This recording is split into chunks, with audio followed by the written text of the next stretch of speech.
شقة الاستاذ حماده. حماده ايه؟ محمد علي ابو طالب. حماده محمد علي ابو طالب. واخوه هناك في برضه نفس الحالة؟ نفس الحاله. مصطفى محمد علي ابو طالب نفس النظام. نفس النظام. وانا هنا في الشقه اللي قصادهم عدل، وانا اللي بعول اسرتي واعول اسره اخويا ده هو وامي، وبعول اسره اخويا التاني مع مرته ومع عياله. انا لحد دلوقتي مش لاقيه شقه لمصطفى اخويا، ودينا احنا بنعزل، حماده بيعزل هروح بلدنا مغاغه، وانا عندي بيت بس يا دوبك دور ارض. بس هم اعطونا وعد 9 شهور وهنرجع ان شاء الله. هم وعدونا ب9 شهور، احنا بنقول سنه بس يا رب يبقى عندهم مصداقيه. لا في مصداقيه ان شاء الله. يوجد مصداقيه هم عندهم. ادي الحاله قدامكم استاذ حماده. متعشمين في ربنا الاول ثم هنا. احنا اساس العماره، انا واحده من الناس جيت هنا عندي 4 سنين ونص، يعني العماره دي ابويا استلم الشقه الرئيسيه بتاع مصطفى محمد علي، وانا اتجوزت جيت مكانهم هنا مع ان بيت اديلي 15 سنه شارياه، ومع ذلك قاعده عندهم عشان اعول الست دي واعول الواد العاجز ده، واديكوا شايفين والناس كلها والله ما على اكل شهيد.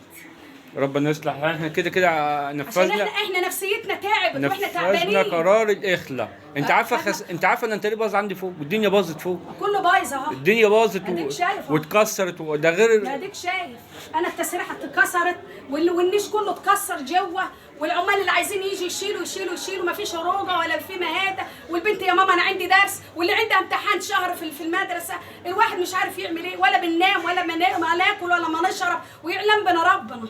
احنا بس مش خايفين، الناس كلها خايفه احسن ما نرجعش شقتنا، واحسن ما يكونش لينا مأوى فيما بعد. لا ما فيش الكلام ده. احنا خايفين من كده. لا. قالوا لنا القرار مش ممضي ومش مختوم، واحنا خايفين وكنا عايزين جواب من السياده الرئيسه تدوه لنا عشان نبقى قاعدين مطمنين. الموضوع وصل للمحافظه، الموضوع وصل الناس كلها اللي حوالينا. انتوا فاكرين ان انتوا هترجعوا الشقه تاني؟ لا ان شاء الله. فاكرين اللي بياخد الحكومه بياخدوا بترجع تاني؟ لا بنقول يا اولاد ده هم وعدونا في مجلس المدينه وقالوا لنا في عمارات في بنت في السلخانه في المنيا. لا كله رجع فعلا، كله رجع. والله العظيم انا عامله عمليه كله شاهد عليا، ما حليت السلك غير امبارح يعلم ربنا، واللي انا فيه دلوقتي ما حدش فيه يعلم بنا ربنا كلنا. انت بتخلى حاليا صح؟ حاليا بتخلى.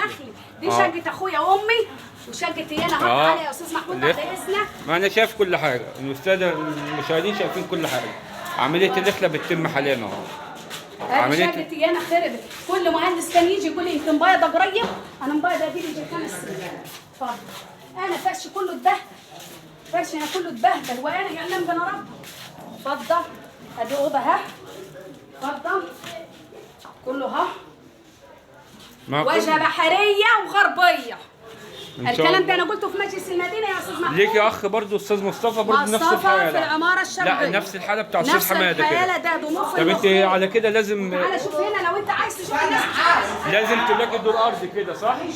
لازم تلاقي دور ارض. لازم نلاقي دور ارض مصطفى، والله العظيم عمالين نلف ملاجئين شقه لمصطفى. انا عايزه بس اوضه لابنه وعياله ومرض. احنا العفش بتاعه ركناه في دكان بتاع واحد، كل العفش مفيش غير مصطفى اخويا. لو انت تنزل معايا تقول لي قاعد على كنبه عاجز ما غير اللي هو وكرسي عجل زي كده بندخله بالحمام. انت تفاعل خير واحنا كلنا ثقه في الساده المسؤولين. انا مش لاقيه شقه لاخويا. احنا كلنا ثقه في الساده المسؤولين يرجعونا مكاننا تاني. احنا تعبنا، احنا نفسيتنا تعبت والجيران تعبت، كفايه زعوله. دخل علينا شهر كريم ودخل علينا امتحانات واحنا في عز الشتاء والعيال ما يكحوا. خدنا العيال قبل كده وديناهم للدكتور وانا مش عارفين نعمل ايه ولا نسوي ايه. قول يا رب. قول اما نقول يا رب. قول يا رب. احنا بس طب قول يا رب. يا رب. شكرا ليك. يا رب.